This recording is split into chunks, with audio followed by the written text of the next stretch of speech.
Oh.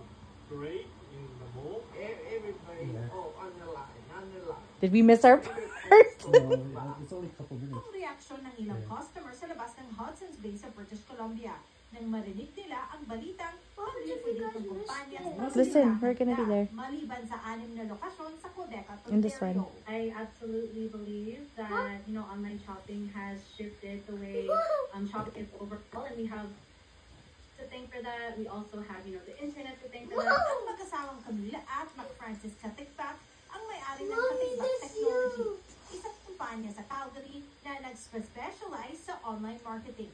Ngayon 2025, importante raw malakas ang online presence ng isang kumpanya kahit may physical na tindahan ang negosyo. Kind of similar to Blockbuster, they didn't adapt to the online streaming service opportunities. We're seeing that the same is happening to retail stores as well. Maraming netizens daw kasi anuman ang pinipiling mamili online.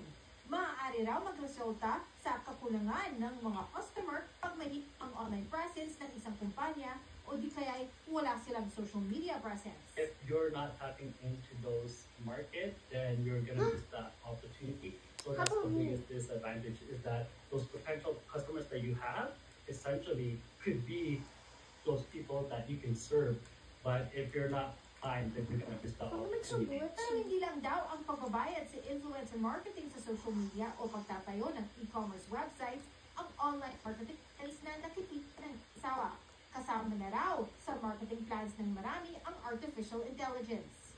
They're really adopting to AI and using FAQ to essentially have answer the questions for them instead of the regular sales rep or instead of regular receptionist.